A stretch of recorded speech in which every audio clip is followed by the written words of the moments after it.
All right, hello everybody. Welcome. My name's Chris. I'm Lawrence's nephew here. I am pleased and happy as pie to be a special guest on the Vinyl Music Lovers channel. I hope that you have subscribed and turn on the notifications so you can get alerted of when Mr. Lawrence here produces a new video. So, if you watched, he did a recent video on movies, and I am all about movies. I'm not so much into the vinyl as he is. I don't know nearly as much about it, but when it comes to movies, man, I've got my favorites. So I've picked a few of my favorites out. I'm gonna hold them up, and we're both gonna sort of review them. We'll do a Siskel and Ebert, basically, okay? All right, number one is the Academy Award winning One Flew Over the Cuckoo's Nest, starring Jack Nicholson. He did win an Academy Award that year for that particular movie, and I just love this movie. I saw this movie probably sooner than I should have in life. I think I was like a teenager, and my mom had me watch it, and it was just fantastic. This and The Shining are my two favorite Nicholson performances, and it's just fantastic.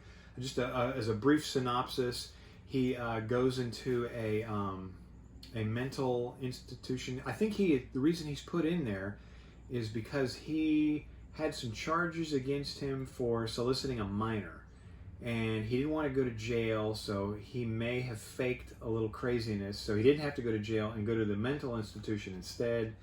But anyway, what happens? We want to watch the ball game. Oh yeah, right. There's so many iconic scenes in this movie. So many great performances by a very young Danny DeVito. I can't remember the lady's name who played Nurse Ratched, but she just did a phenomenal job. Christopher Lloyd from the Back to the Future movie was in there. That tall, freaky-looking, bald-headed dude from The Hills Have Eyes, he made a brief appearance. And I don't want to give anything away. Well, you know what? This movie came out in 1975, so spoiler alert. They end up giving him a lobotomy at the end of the movie. And he makes friends with this Indian who doesn't talk. And they end up basically just scrambling his brain. And the Indian smothers Jack Nicholson with a pillow, then escapes out of the mental institution, which I don't even think that he was... I think he might have been voluntary in there. He probably could have left any time he wanted. But Nicholson was trying to talk him into breaking out, so he pulled this sink up out of the bathroom and threw it through a window and just ran off. It's just so many great... What are your thoughts on this Okay, movie? this is my thought. In the end, the Indian end up winning. Yeah, for sure. He smothers Nicholson as sort of like a mercy killing. Right. And he gets the hell out of there. You know, it's interesting. I was actually watching a little mini documentary on the history of lobotomy. And it was saying that at its time when it came out, it started being used here in America, I think in the 30s, early 30s, and it was practiced all the way up until like the very early 70s. Right. And they just thought it was cutting edge. There were believers in it, and there were people who were skeptical of it. It turned out to be complete nonsense. I mean, you basically get an ice pick, and you stick it up above the eye, and you sort of just remove part of your brain or scramble part of the brain, and it's just absolute nonsense medicine. Like back in the old days when you had a headache, they would drill holes in your head.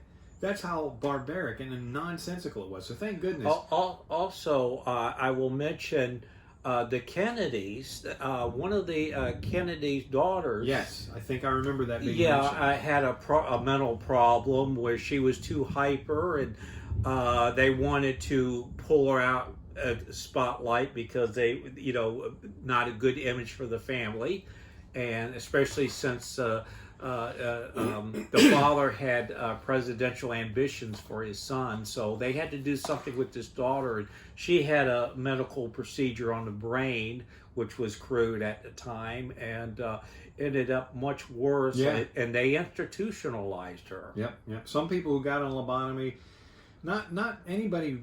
I don't think anybody really improved. They either stayed the same or got worse or died from the procedure. So, anyway, great movie though. One Flew Over the Cuckoo's Nest. It's about a lot more than a lobotomy. It's a great movie. All right, moving right along. Donnie Brasco. absolutely love Donnie Brasco. This stars Academy Award Al Pacino and Johnny Depp. Love both of those guys, and this is just a fantastic movie. Would you like to? You've seen this, right? No, I haven't. Oh, you need to watch this. Okay. It's fantastic. So Johnny Depp is an undercover, and he gets into the mob. And I think this is supposed to take place in the 70s. Posing as a jewel broker, Donnie Brasco, FBI agent Joseph D. Pistone, is granted entrance into the violent mob family of aging hitman Lefty Ruggiero, Al Pacino. Al Pacino's not a big-time mob boss in this one. He's just a low-level earner. But that's how he gets in. When his personal and professional lives collide, Johnny Depp jeopardizes his marriage, his job, his life, and ultimately the gangster mentor he has come to respect and admire. So this is a fantastic movie. I don't really want to give anything away, but it's an interesting glimpse into the 1970s mob life. So Rip hasn't seen, Lawrence hasn't seen it, so Put that one right there, and I'll make a point of watching it. it's a fantastic movie. All right, these two I just grouped together because they're so great. You notice I intentionally did not include part 3 in this because it was not one of my favorites. It was okay, it was decent, but these two are just, if I make a list of the top 5 movies that I've seen in my entire life, these two make it, especially this one. I like this part 2, The Godfather Part 2, because it goes back in time and tells the story of a young Don Corleone, starting out in Palermo, Sicily, his rise in the, I guess it was the olive oil business in New York in the early 20s, and just a fantastic movie. So watch this one. This can stand on its own. This one comes along. This is before they made this, before sequels were like an in thing, before they made a sequel to everything. So the director took a big chance, but it ended up being as good as, if not better than, the first one. What are your thoughts on this? I've heard it said about the Godfather movies is prior movies about mob, movies was about the crimes itself.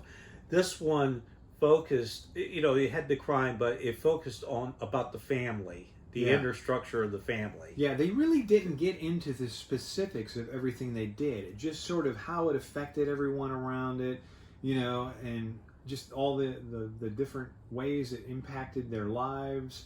It's fascinating. It's drama, it's action, it's mystery, true crime, sort of. Yeah. And Frito was like the dumb brother. Yeah. He wanted to have the respect, but he didn't have the smarts. Right. I'm smart, Michael. Yeah. I'm not dumb, like everyone says. I got good ideas. Yeah.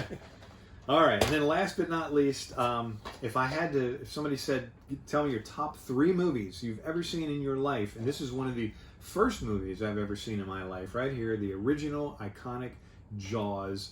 This sort of launched Steven Spielberg into like a super director. This was the largest grossing movie of all time at the time it came out, and it is just fantastic. There's tension, there's suspense. You could call it a horror, you could call it a drama, you could call it an action movie. It's absolutely fantastic, and what I liked about it was they kept you, they sort of let you use your imagination. They didn't show the shark a whole lot. They saved it for just certain, but the music made the movie. The acting was superb. Richard Dreyfuss, Roy Scheider, Robert Shaw. It's absolutely fantastic. I'm not even going to tell you what it's about because, come on, it's Jaws. You know what it's about. If you don't, look it up. What are your thoughts on Jaws? I like it visually because it really shows what what boats at a marina look like, Sure. And the type of people that operate those boats, that sort of thing. And the island. Actually, most of the movie was filmed in Martha's Vineyard. So, anyway, on this particular movie, what do we give it? We give it thumbs up or thumbs down? I give it a classic, yeah. Thumbs up, yes. Okay, so thank you again. Remember to like, comment, and subscribe to the Vinyl Music Life Lover. You're always going to get a surprise. You never know what he's going to talk about. So, thank you for watching. Thank you. Have a good day.